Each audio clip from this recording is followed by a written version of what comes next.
हिंदू पौराणिक कथाओं में एक कहानी है जो प्यार मोहब्बत की हमारी समझ से कहीं बहुत आगे की बात करती है। ये एक ऐसी आध्यात्मिक यात्रा है जो हमें सच के मतलब वास्तविकता के सबसे गहरे पहलू तक ले जाती है।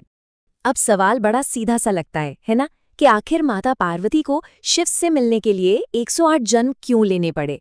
लेकिन इसका जवाब उतना सीधा नहीं है। ये कोई आम प्रेम कहानी नहीं है, बल्कि एक बहुत बड़ी, एक महान आध्यात्मिक यात्रा है। तो चलिए आज इस रहस्य को समझने की कोशिश करते हैं। देखिए, इस सफर को अगर समझना है तो हमें सबसे पहले मंजिल को समझना होगा। मतलब शिव का असली स्वरूप क्या है, ये जानना होगा। इस कहानी को समझने के लिए सबसे पहली चीज है एक बहुत बड़ी गलतफहमी को दूर करना। शिव कोई व्यक्ति नहीं है, कोई पति नहीं है।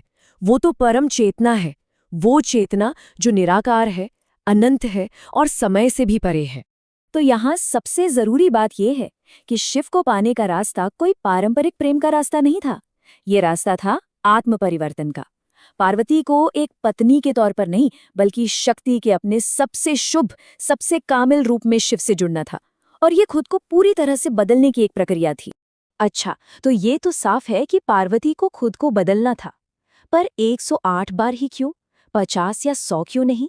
दरअसल ये कोई ऐसे ही चुना हुआ नंबर नहीं है, बल्कि ये एक बहुत गहरा ब्रह्मांडीय कोड है।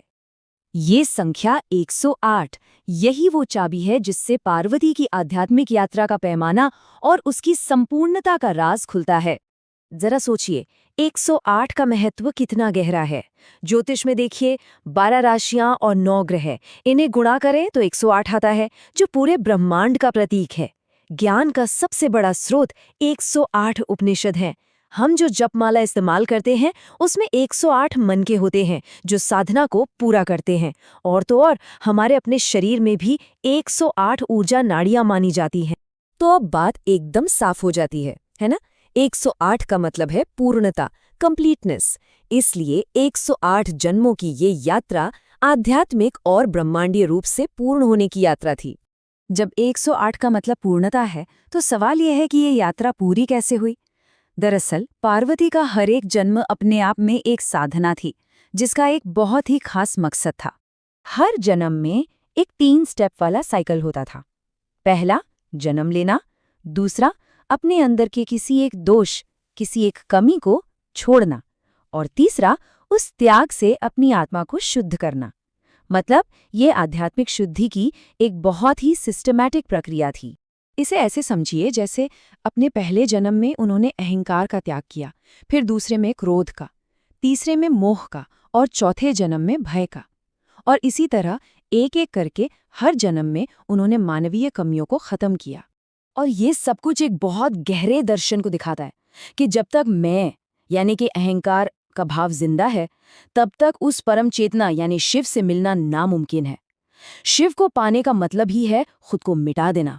तो अब हम कहानी के उस मोड़ पर पहुंच रहे हैं जो इसका क्लाइमैक्स है, 108वां और आखिरी जन्म और उसका अंतिम परिणाम। 107 जन्मों की इतनी कठिन साधना के बाद जरा कल्पना कीजिए कि पार्वती की चेतना किस अवस्था में पहुंची होगी। अहंकार, इच्छा, भय और मोह, ये सारी मानवीय कमियां पूरी तरह से खत्म हो चुकी थी। तो फिर बचा क्या था? जब सब कुछ खत्म हो गया तो सिर्फ 2 चीजें बची थीं, शुद्ध भक्ति और आत्मज्ञान। बस चेतना और समर्पण का सबसे शुद्ध रूप। और जब वो इस संपूर्ण अवस्था में पहुंची, तब शिव ने उन्हें अपनी पत्नी नहीं बनाया, नहीं, बल्कि उन्हें अपने भीतर ही समा लिया। ये एक विलय था, एक फ्यूजन, जिससे अर्धनारीश्वर स्वरूप बना, आधा पुरुष आधी स्त्री। ये मिलन था, विवाह नहीं। तो इस पूरी कहानी का, इस महान यात्रा का अंतिम सच क्या है? ये हमें चेतना और इस ब्रह्मांड के बारे में क्या सिखाती है? चलिए इसके सबसे गहरे दर्शन को समझते हैं। अंतिम सत्य का पहला हिस्सा, चेतना यानी शिव, ऊर्जा यानी शक्ति के बिना बस एक शव की तरह है, निष्क्रिय और बेजान। और इसका दूसरा उतना ही जरूरी पहलू ये है कि ऊर्जा यानी शक्ति, अगर उसके पास चेतना यानी शिव का मार्गदर्शन न हो, तो वो दिशाहीन है, शून्य है, उसका कोई मकसद नहीं। तो इस कहानी का सबसे गहरा संदेश यही है कि जो परम वास्तविकता है, वो चेतना और ऊर्जा का मिलन है। कोई भी दूसरे के बिना मौजूद नहीं हो सकता। और जब ये दोनों मिलते हैं तभी संपूर्णता बनती है। तो ये कहानी हमें एक बहुत गहरे सवाल पर लाकर छोड़ देती है। अगर पार्वती की यात्रा अहंकार को मिटाकर पूर्णता पाने की थी, तो हमें ये सोचना होगा कि हमारी अपनी जिंदगी में स्वयं के वो कौन से हिस्से हैं जो हमें हमारी ही संपूर्णता तक पहुंचने से रोक रहे हैं।